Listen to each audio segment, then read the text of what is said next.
Apesar de suas raízes milenares, no Brasil o fisiculturismo começou na década de 1940, mas foi reconhecido apenas em 1976. Ao longo do tempo, o esporte foi crescendo, se popularizando e conquistando cada vez mais adeptos interessados em obter sua melhor forma física.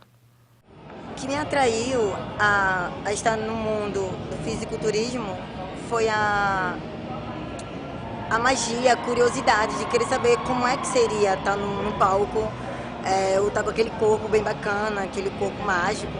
Porque quando eu comecei a treinar, eu tinha 29 anos, então meu corpo foi se moldando a cada vez mais, então foi despertando aquela curiosidade de saber como é que é ser um fisiculturismo. O fisiculturismo, né, ele é o esporte do culto ao físico. Né? Parafraseando Arnold Schwarzenegger, né, que é um dos maiores ídolos do fisiculturismo, ele é a única modalidade que compreende ser um esporte, uma arte e um estilo de vida. Né? Então, a gente tem duas vertentes, o bodybuilding, né, o esporte do fisiculturismo, ele se divide em dois segmentos, né, que é o fitness e o fisiculturismo. Dentro do fisiculturismo, a gente tem o fisiculturista, né, o bodybuilder, o classic physique, a woman's physique, tá? E a body fitness, a figure, né, que a gente chama. São as quatro categorias que compreendem esse ramo. Né? Enquanto que no lado do fitness, a gente tem body shape, bikini, wellness e men's physique. São as categorias que compreendem o rol, né, seja do fisiculturismo e seja do fitness. Para cada uma delas, né, existem critérios de avaliação, bem como processos específicos dentro da periodização do treinamento, que vai aí de acordo com a estratégia de cada treinador diante da individualidade do próprio atleta. Ao longo do processo de treinamento, determinados atletas podem responder de certa forma aos tipos de treinamento. Por isso que na fase pré-contest, né, é tão cheia de estratégias, de nuances muito delicadas. Né? Então, às vezes o cara acontece de, por exemplo, ter que tá em casa fazendo alguma coisa e o coach diz, olha, tira a camisa aí e manda uma foto. Acontece. E ele tem que tirar para poder saber, olha, a gente vai ter que reduzir carboidrato, vai ter que reduzir água e assim sucessivamente dentro desse contexto. Cada uma delas tem investimentos, cada uma delas tem rotinas de apresentação. Né? Então são categorias que são bem distintas entre si, mas que se a gente fosse traçar um quadro, digamos assim, evolutivo, né? Um atleta que ele tem vontade de competir, mas ele nunca competiu, a gente sugere que ele siga algumas categorias primeiro, para depois avançar para as categorias que ele deseja. Normalmente o pessoal quer entrar justamente naquela categoria em específico. A gente costuma dizer que o atleta ele tem a visão do desejo, do sonho, enquanto que o coach, o treinador, ele tem a visão estratégica da coisa. Então é nesse momento aí que normalmente existe conflito. Aí sempre tem aquela questão, meu coach não sabe o que ele está fazendo. Né? Justamente ao contrário, o coach ele sabe o que ele está fazendo. Né? Se ele for um coach responsável, um treinador responsável, ele vai lhe guiar nos processos que vão lhe enquadrar na categoria ideal. Né? A gente costuma dizer que não é o atleta que escolhe a categoria que escolhe ele. O coach ele tem um trabalho mais amplo do que o personal. O personal ele cuida mais da parte de treinamento. O coach ele já tem que ter uma visão mais ampla, né? Tem que administrar não só dieta, treino, psicológico também, né? Tem que estar acompanhando ele aqui na competição, na questão de pintura, questão de pose, né? Então são ajustes que às vezes um personal ele não consegue fazer isso, né? Não tem essa visão. Né? Geralmente o coach ele é um cara que já competiu, né? É um atleta, então ele tem uma visão já na prática como é que tem que ser executado, né? Tudo até chegar em cima do palco. Então eu acho que é um trabalho diferente. Né? O pessoal cuida mais do treinamento, o coach tem que ter uma visão mais ampla, né, do fisiculturismo, não só o treinamento. O atleta ele é diferente de uma pessoa normal porque a federação ela exige alguns padrões. Né? Então o atleta ele tem que se encaixar nesse padrão. Então o treinamento tem que ser voltado para ele, né, conseguir obter um êxito no campeonato. Então, Tem categoria que ele tem que ser um pouco mais seco, tem categoria que tem que ser um pouco mais volumoso, né? Então o trabalho fica diferenciado nessa questão, entendeu? Tem que enquadrar o atleta ao padrão que é estabelecido pela federação. O papel das federações é justamente acarear atletas em cada estado, para que esses atletas sejam vistos e possam competir não só no Brasil, mas mundialmente, principalmente em campeonatos sul-americanos, campeonatos como o Arnold Classic, que já está no Brasil há 6, 7 anos, o Mr. Olímpia, que finalmente está aqui pelo 2º ano consecutivo, mas o que o pessoal quer é ir para fora, não só na Europa, mas principalmente nos Estados Unidos. Então as federações, o papel delas é fazer eventos para que esses atletas sejam vistos, ganhem seus campeonatos e ao mesmo tempo consigam patrocínio. Meu nome é João Henrique, eu sou atleta da categoria FEBP da Federação Pernambucana de Fisiculturismo, tá bom? Mais um ano que eu pratico esse esporte e hoje chegou o grande dia do Campeonato Pernambucano, tá certo? E estreantes aqui de Recife. Já tive êxito pela manhã, fiquei em 2º lugar pela categoria Body Shape e agora estou disputando o Campeonato Pernambucano. E já faz um ano e 2 meses que a gente vem nessa batalha, certo? Uma preparação para estar aqui hoje nesse evento, dura em média de 12 a 16 semanas, certo? Uma alimentação bem restrita, uma rotina de treinos bastante disciplinada, tá bom? Então hoje é o dia mais fácil mesmo de toda a trajetória, tá bom? Realmente o que a gente luta, a batalha do dia mesmo é no backstage da vida, certo? É em casa, em fazer sua alimentação, acordar cedo, fazer o cardio, fazer o treino. Isso mesmo é que faz ser um grande campeão. E todos hoje que estão aqui competindo, cada um merecia pelo menos uma medalha, porque todo mundo que está aqui sabe a dificuldade que é para conseguir botar uma estética bacana, para poder representar seu melhor posicionamento que você se encontra hoje. Talvez dos esportes, o mais diferenciado é o fisiculturismo. Pode ver que tempos atrás, todo atleta ele era o seu próprio nutricionista, ele era o seu próprio treinador. Então são pessoas que têm ali aquele esporte como um estilo de vida.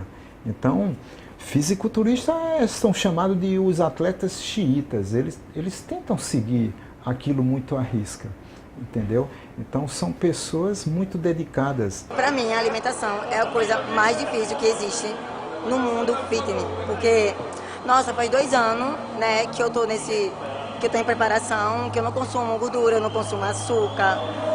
Então, é muito difícil porque você sente a ansiedade de querer comer as coisas, e principalmente chocolate. Você fica naquela ansiedade.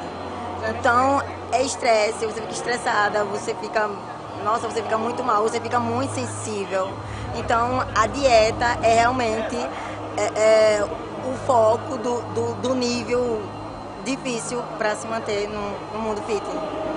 O atleta, ele é aquele cara que precisa se alimentar porque ele tem um foco maior. Então, tem que ser tudo muito certinho. E bom para o nutricionista porque o que você prescreve, ele tenta seguir. Já uma pessoa comum, não. Ele não leva tão a sério. Às vezes ele se comporta como quem quer ser um atleta, mas não é, entendeu? O atleta, ele suporta dores, ele suporta certas coisas que uma pessoa comum não vai segurar a onda. Então, o bodybuilding leva aquilo ao extremo. Ele é muito dedicado, ele faz tudo por aquilo, ele tem um verdadeiro amor pelo esporte. A dieta do fisiculturista, ela está sempre baseada num grande pilar, que é o macronutriente proteína. Claro que os outros são importantíssimos, mas quando se fala em fisiculturismo, quantas claras de ovos você come? Quantos peitos de frango tu consome isso? Então, a proteína sempre foi o queridinho dos bodybuilders. Mas nós, como nutricionistas, sabemos que não, tudo precisa ter um equilíbrio. Então, tudo precisa de uma dosagem. A dieta, quando está nos preparativos finais, ela é uma dieta muito estressante. É uma dieta que exige muito do atleta. O atleta come pouco, tem toda horinha para comer, então é tudo muito regrado, então ele precisa de estar muito atento a isso. Isso deixa o atleta um pouco muito sensível, muito irritado. É muito comum os atletas na fase pré-contest ficarem irritados, entendeu?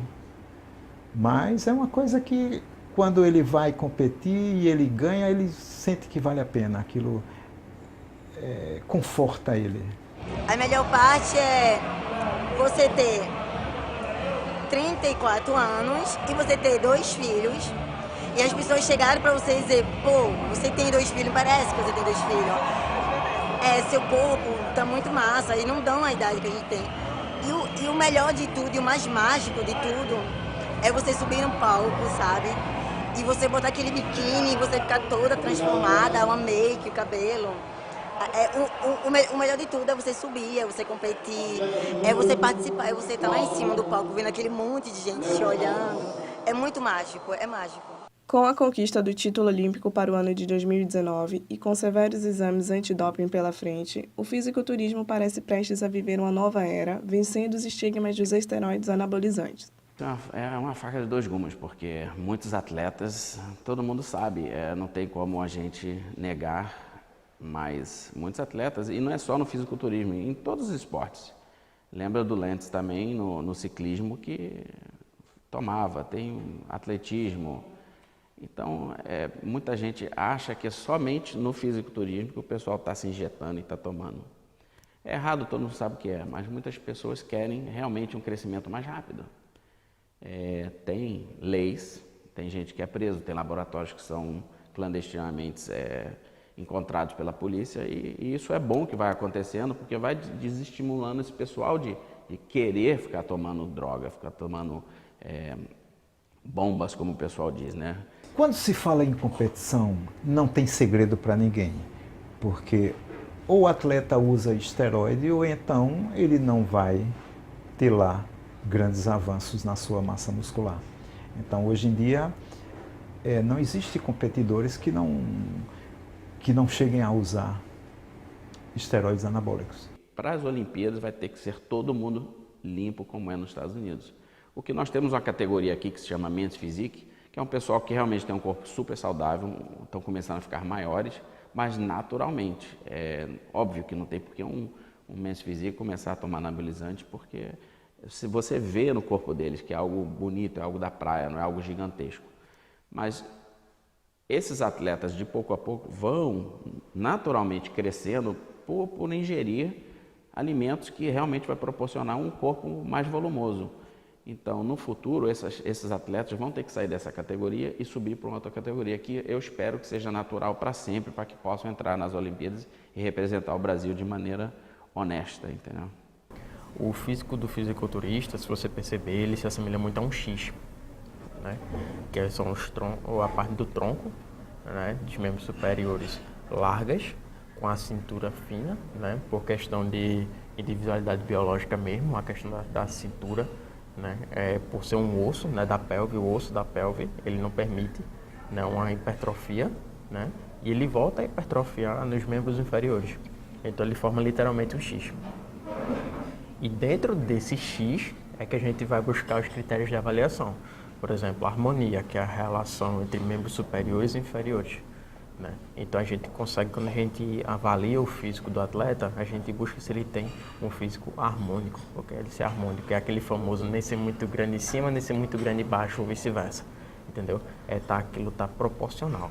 Outro critério que a gente usa também é simetria, que é justamente a relação entre o lado direito e o lado esquerdo do corpo do atleta, entendeu? Outros critérios também, por exemplo, densidade, né? É a questão do quanto de músculo aquele atleta tem, né? A quantidade de peso que ele possui.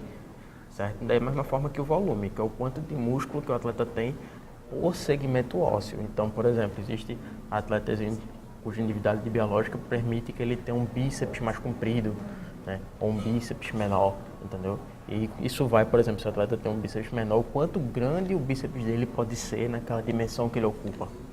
Esses são alguns critérios que a gente abrange no fisiculturismo.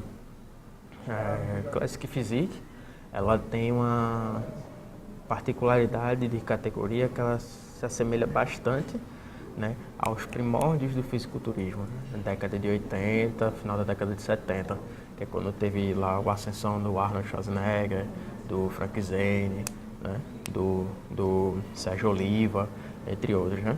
E a vestimenta, ela muda, né? A vestimenta do bodybuilder, do fisiculturista, é aquela sunga que a gente está acostumado a ver, né? Aquela sunga fina, com a lateral mais fina. A do Classic Physique não. A do Classic Physique é uma sunga que ela tem um diâmetro maior, ela é um sungão preto, né?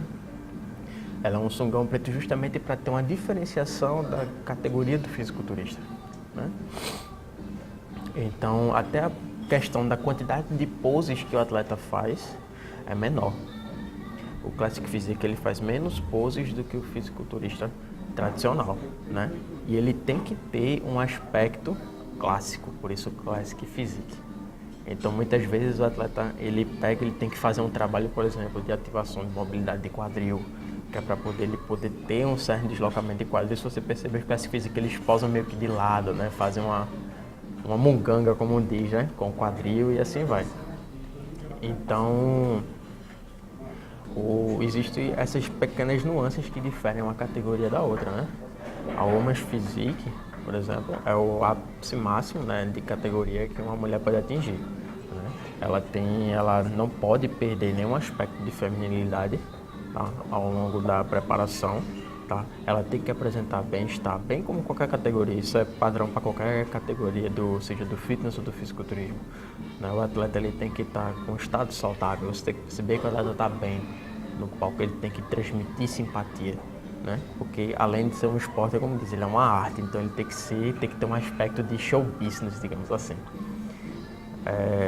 E isso compreende para todas as categorias, né? Embora a figure, né, também compreende esses critérios, mas a vestimenta da figure, ela difere um pouco, né, da Women's Physique. Ela parece como se fosse um maiô sem a parte da frente, né? Ele forma um X na parte das costas.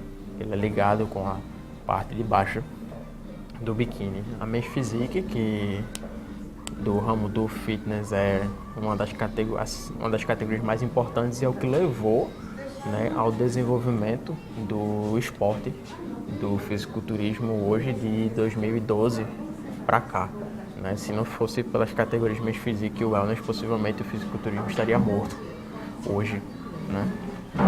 Isso que a gente sabe que são os atletas que sobem de bermuda, né? E a Wellness é uma categoria que foi criada no Brasil, né? Foi criada inclusive pelo irmão do presidente da FEPEF, da Federação Pernambucana, porque ele viu que no Rio de Janeiro tinham mulheres que se cuidavam muito e tinham um físico que era padrão das mulheres brasileiras, que poderia vir a ser o físico a nível competitivo. Aí foi aí que surgiu a categoria Wellness, que é aquele chamado Y invertido, a gente chama na arbitragem de Y invertido, com uma leve desproporção de membros inferiores com membros superiores, que dá aquela característica de mulher brasileira. E assim vai. Você merece. Quer falar umas palavrinhas? Agradecer seu pai, o público. Eu estou muito feliz de estar aqui fazendo esse esporte. Eu acho que esse esporte vem crescendo muito, não só no sentido de botar crianças para competir, que eu acho muito lindo o Brasil em si fazer em outros esportes. Você vê comunidades, prefeituras ou governo ajudando para que façam algum tipo de esporte em comunidades, em bairros pobres, para que tire essas crianças de onde elas estão, para que não entrem por algo errado, algo do mal, porque o mal está ali. Então, se a gente consegue trazer essas crianças para qualquer tipo de esporte, já é não tem palavra suficiente para medir isso. E aí, Miguel, beleza? Tá bem? Tá nervoso? Não, tá não. No fisiculturismo é tão legal porque não é algo assim radical, peso. É para que as crianças comecem a ver, a sentir gosto pelo esporte. E um dos exemplos é a minha própria filha. Ela está com 10 anos, ela é campeã pernambucana de ginástica rítmica, ela adora balé. Então nós queremos dar oportunidade para esses atletas mirins a poder subir no palco, para que seus pais vejam que não tem nada monstruoso, que é lindo ver seu filho no palco. Miguel, em frente para os árbitros.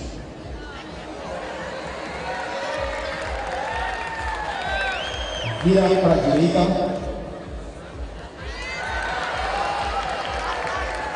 de costas,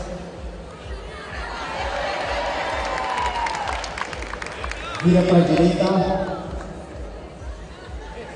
Além das crianças, a gente também tem para atletas com deficiência, o que eu acho muito legal. Um atleta com paralisia cerebral, um atleta sem uma perna, sem um braço. É gratificante ver esses atletas treinando e competindo, enquanto que tem gente obesa pela rua. Bom, meu nome é Jonathan, tenho 19 anos, sou atleta de fisiculturismo da categoria Classic Physique e a categoria especial, que é uma categoria para atletas que têm algum tipo de deficiência. Eu comecei a treinar em 2015 com o objetivo de emagrecer, eu sempre fui gordinho. E aí eu peguei amor pelo esporte, comecei a treinar e fui treinando até que em 2017, ano passado, eu com 87 quilos sofri um acidente, onde eu tive que amputar minha perna direita e perdi 20 quilos por causa desse acidente. E aí quando eu voltei a treinar e não conseguia me sentir bem, me vendo magro, né, no espelho, comecei a treinar de novo. E aí foi quando eu conheci meu treinador, que me abraçou nesse esporte e tentou me colocar no palco. E aí eu estreiei em julho, no estreantes pela FEPEF, na categoria especial. E aí pronto, quando começou o amor pelo esporte, aí eu fui me preparando e subi de novo em setembro, em Caruaru, na categoria Classic Physique e na categoria especial também, nas duas, inclusive na categoria Classic Physique com pessoas sem deficiência. E peguei o quinto lugar, né? E na categoria especial, primeiro lugar. A visão que eu tenho disso a primeira visão que eu tento passar disso é que as pessoas elas se motivem a sempre praticar um esporte, fugir do sedentarismo e assim, ver que tem solução. Não é porque você perdeu um membro ou perdeu alguma coisa que você tem que parar a vida. Então é isso que eu tento buscar, né? Subir no palco para motivar as pessoas a seguirem a vida, independente de qualquer dificuldade. E eu percebo que quando eu estou no palco, as pessoas elas conseguem entender isso. Tanto é que elas vibram muito e eu tento sempre chamar a torcida, tento sempre entrar em contato com eles. E assim, eles gostam muito, eu percebo que eles saem de lá com pelo menos 10% a mais motivados de lá, para poder seguir a vida. Ou eu sentava e lamentava, ou eu escolhia viver. E é isso que eu tento passar para as pessoas. E o conselho que eu dou é que elas vivam. E as pessoas se limitam muito a problemas que não deveriam parar elas e elas acabam parando. E assim, elas têm uma vida muito longa pela frente. A gente precisa ser mais grato por estar vivo, por ter saúde, por ter todos os membros, do que reclamar porque não conseguiu um emprego, reclamar porque está com a situação financeira apertada. E essas pessoas deixam de viver, deixam de ser felizes, ficam tristes, escolhem ficar tristes, na verdade, elas escolhem, é uma escolha delas. E ao invés de viver, né, que a vida tem muita coisa que dá para ser aproveitada, principalmente pela idade, até que não tem idade para ser feliz, desde novo até já idoso, você precisa ser feliz, você precisa aproveitar a vida. E assim, aproveitar as oportunidades, aproveitar e cada momento que viver, guardar, né, como único. Para mim é gratificante, né, porque geralmente, né, as pessoas têm um sonho, né, esse sonho de ser atleta, de subir no palco. Um caminho difícil, né, a ser percorrido. E muita gente me procura tendo isso como um sonho, né? E é gratificante ver o pessoal, mesmo que não vença, mesmo que consiga um segundo ou terceiro lugar, mas só de estar ali em cima, né, realizando um sonho, né, vendo a família lá torcer, os amigos torcerem, né, para mim é muito gratificante.